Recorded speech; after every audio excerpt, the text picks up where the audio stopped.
Je suis vétérinaire de formation et je me suis orienté tout de suite après mes études vers la recherche. J'ai obtenu un diplôme de docteur en microbiologie de l'université de Brest. Et donc j'ai poursuivi mon travail en recherche en microbiologie des aliments dans un premier temps, puis en santé animale. Et donc je suis successivement devenu directeur d'un grand laboratoire de mon agence qui est l'ANSES, donc l'Agence nationale de sécurité sanitaire de l'alimentation, de l'environnement et du travail. Et ensuite directeur général délégué donc, sur l'ensemble des laboratoires de recherche et de référence de cette agence. Les gros projets qu'on a en cours au sein de notre agence sont des grands projets européens, ce qu'on appelle des partenariats européens. On a actuellement, lancé depuis 2 ans, un grand partenariat sur les produits chimiques, alors notamment les produits chimiques qu'on va rencontrer dans notre environnement et dans notre alimentation. C'est un partenariat qui s'appelle PARC. C'est un projet qui est coordonné par notre agence. C'est un projet à 400 millions d'euros, donc des projets assez énormes.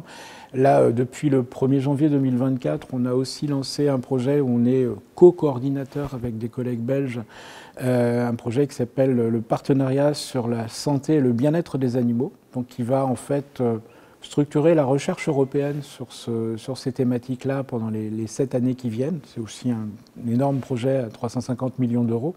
Alors évidemment, on a une centaine de partenaires, hein, donc évidemment on partage l'argent entre les partenaires en fonction de leur travail. Mais ça, c'est vraiment les très gros projets qu'on a entamés depuis 2 ou 3 ans.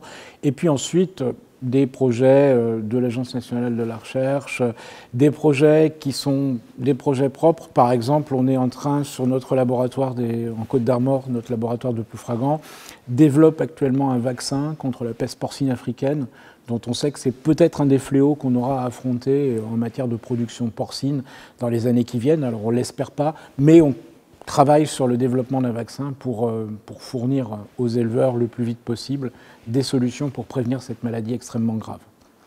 Dans le domaine de l'alimentation, l'ANSES est une agence nationale de sécurité sanitaire de l'alimentation notamment. Donc on va intervenir dans nos laboratoires de recherche sur tout ce qui est recherche sur les produits chimiques contaminant les produits alimentaires, sur les agents biologiques, donc tout ce qu'on appelle les agents des toxi-infections alimentaires, les zoonoses alimentaires, des bactéries qui viennent souvent de l'animal et qui se transmettent à l'homme. Les plus célèbres sont les salmonelles, les listeria, les campylobactères. Donc nos laboratoires travaillent sur ces sujets-là pour essayer d'une part de mieux détecter ces agents pathogènes, mieux les caractériser et trouver des solutions pour s'en débarrasser.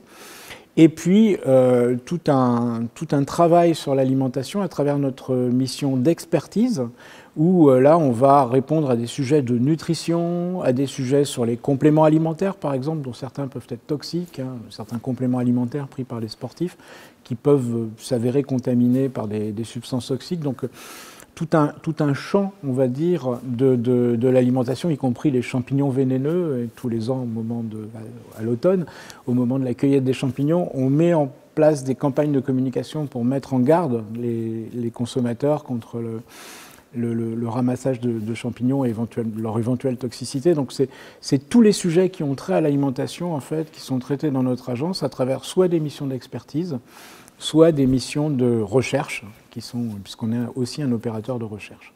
Pour travailler dans nos laboratoires, on recrute plutôt des étudiants au niveau Bac+2, Bac+3, BTS, BUT, qui ont des compétences soit en chimie analytique, soit en microbiologie, virologie, bactériologie, parasitologie, donc tels qui sont formés dans les IUT de génie biologique par exemple. On recrute des ingénieurs également, donc ingénieurs en agroalimentaire, ingénieurs chimistes, ingénieurs en microbiologie, des masters également formés à l'université, sur l'ensemble des thématiques de la biologie, hein, beaucoup de biologistes moléculaires maintenant, également des nouveaux profils, des bioinformaticiens, donc des gens qui ont fait à la fois de la biologie et de l'informatique pour traiter le séquençage des souches. Hein. On a des appareils qui nous donnent des tas de données qu'il faut analyser, ce sont les bioinformaticiens qui font ça. On a aussi des métiers du très liés aux mathématiques, des métiers de l'épidémiologie, où on a besoin de gens qui font des modèles à partir des données biologiques. Et enfin, on recrute pour les postes de chercheurs des docteurs en biologie en général, ou des docteurs en épidémiologie ou en biostatistique, qui sont les chercheurs qui vont questionner la recherche, poser les questions de recherche et avec ces équipes d'ingénieurs et de techniciens répondre à ces questions.